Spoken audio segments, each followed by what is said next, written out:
حضرت عیسیٰ علیہ السلام ایک ایسے پہاڑ سے گزرے جو بالکل سفید تھا اور حیرت انگیز خوبصورت پہاڑ تھا. اس کے چاروں طرف پھرے، تعجب ہوا. اللہ پاک نے وحی بھیجی، اے عیسیٰ اس سے بھی بڑی عجیب چیز نہ دکھائیں آپ کو؟ آپ نے پہاڑ دیکھا، خوبصورت، دودھیا، بالکل دودھ کی طرح سفید، چاروں طرف پھرے، حیران ہوئے. اس سے بڑی کوئی انوکھی چیز آپ کو نہ دکھائیں؟ میں یا اللہ ضرور دکھائیں. پہاڑ پھٹ گیا. ایک شخص نکلا، اس کے ہاتھ میں سبز رنگ کا عصا تھا، اس کے پاس ایک انگور کا خوشہ تھا، اور وہ کہنے لگا روزانہ یہ رزق مجھے ملتا ہے پتھر کے اندر. پوچھا تو پتھر کے اندر کب سے عبادت کر رہا؟ عیسیٰ علیہ السلام نے تو کہا کہ میں گزشتہ پتھر کے اندر 400 سال سے عبادت کر رہا ہوں. اب عیسیٰ علیہ السلام نے گمان کیا، یا اللہ اس سے زیادہ عبادت کرنے والی مخلوق یقیناً تو نے کہیں پیدا نہیں کی ہوگی. اتنی عبادت کرنے والا بندہ جو 400 سال تک نہ کوئی گناہ دیکھا، نہ سوچا، نہ گناہ سنا، نہ گناہ کا گمان خیال، دن رات عبادت میں مشغول ہے. تو اللہ پاک نے فرمایا جو شخص امت محمدی میں، میرے کملی والے کی امت میں 15 شعبان کی رات کو صرف 2 رکعت پڑھ لیتا ہے. کتنی رکعت؟ بس 2 رکعت پڑھ لیتا ہے. اب آگے سنیں، اس کی 400 سال کی عبادت سے، اس کو 400 سال کی عبادت سے افضل ثواب دیا جاتا ہے. یہ سن کر عیسیٰ علیہ السلام بولے اے کاش میں بھی کملی والے کی امت میں ہوتا، میں بھی مدینے والے کی امت میں ہوتا، اور میرے اوپر بھی 15 شعبان کی رات آتی اور میں بھی 2 نفل پڑھتا اور اس 400 سال عبادت کرنے والے سے بھی افضل مقام پاتا. اس ویڈیو کو لائک اور شیئر کریں. اب کریں یوٹیوب چینل کو ضرور سبسکرائب کریں اور بیل آئیکن پر بھی کلک کرنا نہ بھولیں تاکہ چینل پر آنے والی ہر ویڈیو آپ کو فوراً مل سکے. السلام علیکم ورحمۃ اللہ وبرکاتہ. شعبان کا انتظار تھا، آ گیا. زندگی کی کتنے شعبان گزر گئے، یہ بھی گزر جائے گا، لیکن یہ شعبان ایسا شعبان ہو جو ہمارے لیے برکتیں، رحمتیں، خیریں اور خوشیوں کا ذریعہ بنے گا اور ہمیشہ بنا ہے. شعبان تو آتا ہی اس لیے ہے.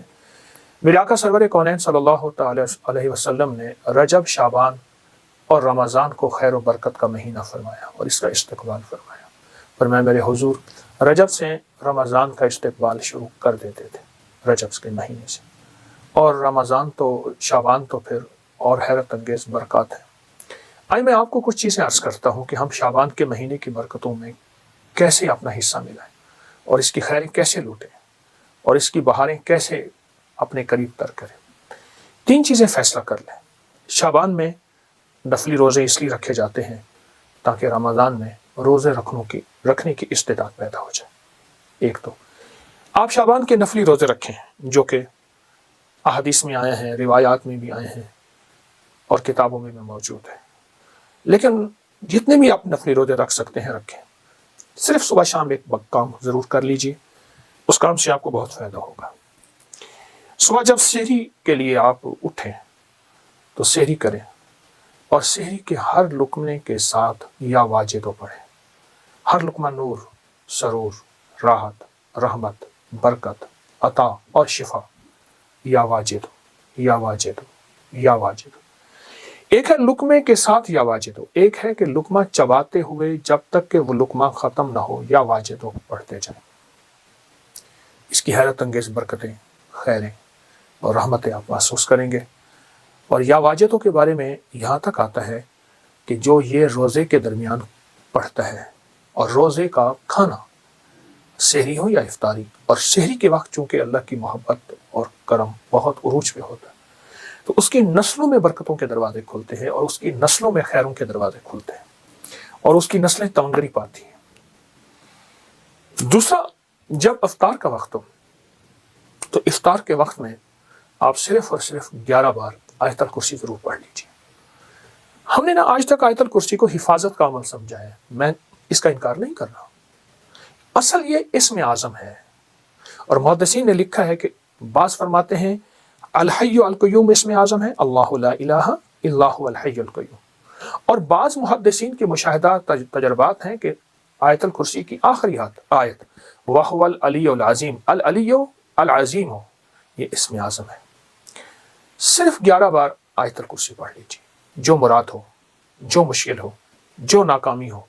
حتیٰ کہ آپ کسی 11 مرادوں کا آپس میں تذکرہ کر لیں, تصور کر لیں, کوئی 11 مرادوں کا اللہ کے خزانوں سے منوا لیں, اس کو ذہن میں رکھ لیں.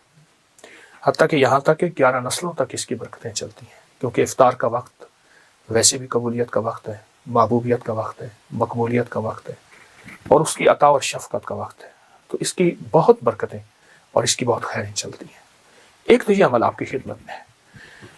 دوسرا 15 شعبان, جس کے بارے میں مستند روایات میں کہ فرمایا تقدیروں کے فیصلے ہوتے ہیں, زندگیوں کے فیصلے ہوتے ہیں, رزق کے فیصلے ہوتے ہیں, عطا کے فیصلے ہوتے ہیں. کس کے بارے میں اللہ کی صفت قابض کہ اس کا رزق چھین لو, اس کی روح چھین لو, قبض کر لو. اور کس کے بارے میں میرے رب کی صفت باسط, وسیع کر دو اور وسیع کر دو. اور اللہ کی صفت واسع, رزق وسیع کر دو, صحت وسیع کر دو, عزت کے تاج پہنا دو. تو 15 شعبان میں ایک مستند اور مسنون عمل ہے, وہ ہے صلاۃ و تسبیح کا. اس کو بہت زیادہ توجہ دیں. اگر ایک دفعہ پڑھ لیں صلاۃ و تسبیح, پر پڑھیں ایسی کہ ہر رکن میں آپ نے جو تیسرا کلمہ پڑھنا ہے سبحان اللہ, ایک ہے دیکھیے, ایک ہے سبحان اللہ الحمدللہ ولا الہ الا اللہ واللہ اکبر ولا حول ولا قوت الا باللہ العلی العظیم, ٹھیک ہے. ایک ہے ٹھہر ٹھہر کے, اور ایک ایک لفظ کو جذب کر کر کے, اور ایک ایک لفظ پہ اللہ کی محبت اور توجہ دے دے کر, اور ایک ایک لفظ پہ پورا دھیان جمع کر. سبحان اللہ الحمدللہ ولا الہ الا اللہ واللہ اکبر. اللہ کا نام لیتے ہی ہماری دل میں اللہ کی عظمت آ جائے, اللہ کا نام لیتے ہی منہ میٹھا ہو جائے, اللہ کا نام لیتے ہی حلق بھر جائے, اللہ کا نام لیتے ہی رواں اور انگ انگ ایسے رونگٹے کھڑے ہو جائیں. اس عظمت کے ساتھ ایک بار صلاۃ و تسبیح شب برات میں پڑھ کے دیکھیں, کیونکہ برات کے معنی ہے نجات, گناہوں سے نجات, آگ سے نجات, مصیبتوں سے نجات, مشکلوں سے نجات, ناکامیوں, قرضوں, بیماریوں, بندشوں, جادو, تکلیفوں سے نجات. اللہ اکبر, عجب عمل ہے. صلاۃ و تسبیح پڑھیں, مغرب کے بعد پڑھیں, عشاء کے بعد پڑھیں, فجر سے پہلے پڑھیں, رات کے کسی لمحے پڑھیں, پر تنہائیاں ہوں اور اللہ ہو. یا اللہ دنیا میں ایسی جگہ کوئی کہیں ہوتی, اکیلے بیٹھے رہتے, یاد تیری دل نشیں ہوتے.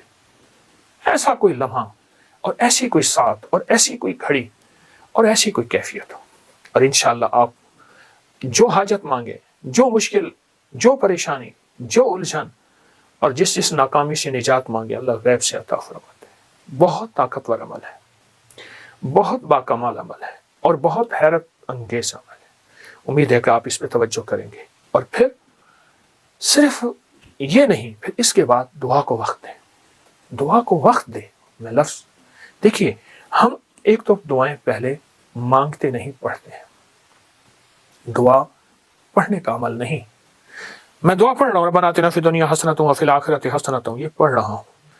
دیکھیے سائل, منگتا, جسے ہم بھکاری کہتے ہیں, چوراہوں پہ, سڑکوں پہ, گلیوں میں, اس کی نظریں منگتی, اس کا لباس منگتا, اس کے بول منگتے, اس کے ہاتھ منگتے, اس کے جذبے منگتے, اس کی چال منگتی, اس کی ڈھال منگتی, اس کا حال منگتا. آپ سوچیں. تو اس کے بعد پھر اللہ سے دعا مانگے, اور دعا کو وقت دیں, اور دعا کے لیے وقت نکالیں. دعا مانگے, دعا کو وقت دیں, اور دعا کے لیے وقت نکالیں. اب صلاۃ و تسبیح کے بعد ایک عمل آپ نے کرنا ہے. 11 بار ربنا آتنا فی الدنیا حسنۃ وفی الآخرۃ حسنۃ وقنا عذاب النار. 11 بار استغفر اللہ الذی لا الہ الا هو الحی القیوم واتوب الیہ. اور 11 بار آپ نے تیسرا کلمہ پڑھنا ہے سبحان اللہ والحمدللہ ولا الہ الا اللہ واللہ اکبر ولا حول ولا قوت الا باللہ العلی العظیم. یہ 11 دفعہ عمل کرنا ہے, اور 11 دفعہ عمل کر کے پھر دعا مانگنی ہے, اور دعا کے بعد پھر 11 دفعہ پڑھنا ہے. پھر اس کی قبولیت دیکھیں, مسائل کا حل, مشکلات کا حل, جو من میں مراد رکھیں گے, جو من میں مراد رکھیں گے, جو من میں مراد رکھیں گے, انشاءاللہ پوری ہوگی. یہ بہت طاقتور عمل میں آپ کو شعبان کے مہینے کی عظمت اور برکتوں کے ساتھ دے رہا ہوں. ضرور کیجئے. حیرت انگیز برکت اور حیرت انگیز اس کی برکات اور کمالات، اور یہ میرا نہیں، صدیوں سے آزمودہ ہے، صدیوں سے آزمودہ ہے. خود بھی کرے اور اس کو پھیلائے بھی صحیح. اللہ قبول فرمائے، محبوب فرمائے، مقبول فرمائے، اور انشاءاللہ کرنے والا خالی نہیں جائے گا، ہمیشہ ہرا بھرا جائے گا. جزاک اللہ.